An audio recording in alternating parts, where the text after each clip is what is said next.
के बाद फिर ऑनरेबल केजरीवाल साहब उनको हटा के फिर दूसरे लोगों को करते हैं, भर्ती करते हैं। ये भ्रष्टाचार का दलदल देश की राजधानी में है।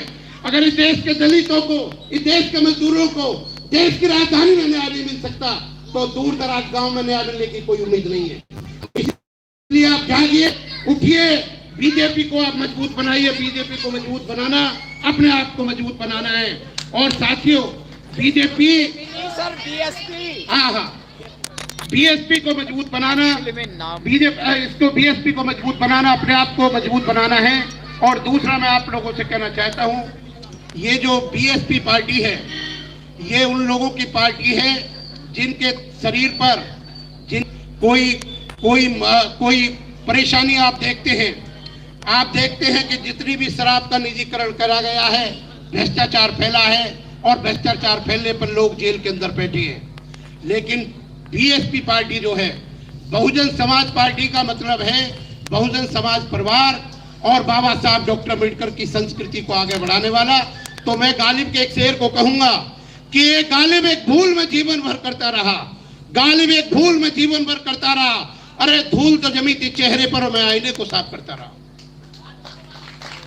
मेरे भाइयों, आपने इस इलेक्शन में कोई भूल नहीं करनी है। आपने इस इलेक्शन में अपनी वोट का सदुपयोग करना है, अपनी वोट बहुजन समाज पार्टी को देनी है। और मैं आपको बता देना चाहता हूं, अरे जब हौसला बना लिया ऊंची उड़ान का तो कद नापना बेफजूल है आसमान का। परिंदे परों से नहीं हौसलों से उड़ा करते हैं। और मैं महत्वपूर्ण बात आपको बताना चाहता हूं, जॉर्ज बर्नार्ड शॉ का एक बड़ा कीमती बयान है कि अगर कुत्ता आदमी को काट खाए तो ये मेरे लिए कोई समाचार नहीं है, अगर आदमी कुत्ते को काट खाए तो ये मेरे लिए समाचार है। मालदार लोग जो आपकी वोटों से जीत जाए वो कोई आपके लिए समाचार नहीं है। अगर मंजू सिंह जो दलित गरीब परिवार से है, अगर वो जीत जाए तो आपके लिए समाचार है। दूसरा मैं आपको कहना चाहता हूं, अरे दुर्जनों के बुरे कर्म से सज्जन की चुप्पी ज्यादा खतरनाक होती है। फ्रेडरिक विलियम मार्टिन लूथर का एक बयान है कि दुर्जन के बुरे कर्मों से सज्जन की चुप्पी ज्यादा खतरनाक होती है। जो लोग ये कहना चाहते हैं कि हमारा कोई लेना देना इलेक्शन से नहीं है, अरे वो लोग अपने लोगों को गुलाम बना रहे हैं। जो लोग बीएसपी को छोड़कर जा रहे हैं और बीएसपी के लोगों को दूसरी पार्टियों को वैसे ही छोड़ देना चाहिए जैसे हम शमशान में पड़ी हुई हड्डी को छोड़ देते हैं। आप ये देखिए कि चंद लोग जो गांव में गुलामी करते थे वो शहर में आकर गुलामी कर रहे हैं, वो बीजेपी के गुलाम बन चुके हैं। वो आप पार्टी के गुलाम चंद लालचों में हो सकते हैं। इस देश में 100 बरस तक भी जो इस अशोक नगर के लोग पिछलग्गू बने हुए हैं उसके बीजेपी पार्टी के और आप पार्टी के, 100 साल तक भी उनको एमएलए और एमपी की टिकट यहां से नहीं मिलेगी। लेकिन बीएसपी पार्टी उन लोगों पर ध्यान देती है जो समाज के कल्याण का काम करते हैं। और आपको मैं बता दूं, आपको मैं बताना चाहता हूं कि नेपोलियन बोनापार्ट का एक बड़ा कीमती बयान है, अगर 100 शेरों का सरदार एक कुत्ता होता है तो 100 शेर कुत्ते की भांति लड़ते हैं। और अगर 100 कुत्तों का सरदार एक शेर या सिंह होती है तो सारे कुत्ते शेर की भांति लड़ते हैं। मंजू सिंह इस इलेक्शन में सिंह की भांति लड़ रही है, शेरनी की तरह लड़ रही है। आप इन्हें मजबूत बनाइए।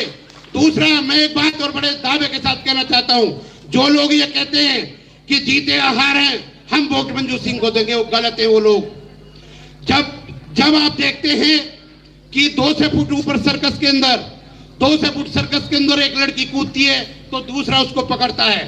दूसरा जब उसे पकड़ता है तो पकड़ने वाले को ये नहीं कहा जा सकता मैं कोशिश करूंगा पकड़ेगी। 100% में से 100% आपको काम करना है, अपनी हर चीज को देनी है और उनकी जगह निश्चित है। मैं कहता हूं बीएसपी के कैंडिडेट ने अशोक नगर के 221 नंबर वार्ड से अरे नदी को पार कर लिया और किनारे पर खड़ी है। दुनिया की कोई भी ताकत मंजू सिंह को हरा नहीं सकती। और मैं एक बात आप लोगों से कहता हूं, यह आपका रास्ता सामाजिक क्रांति का रास्ता है।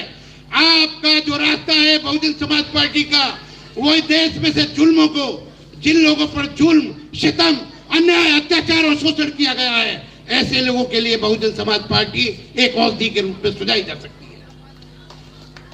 मेरे साथियों, हमने इस इलेक्शन को जीत लिया है और हम पूरी तरह से आस्थावान हैं। और मैं ये कहना चाहता हूं कि सिर्फ हमने रिकॉर्ड मतों से मंजू सिंह को एक जीत हासिल दिलानी इस बात से है और किसी के लालच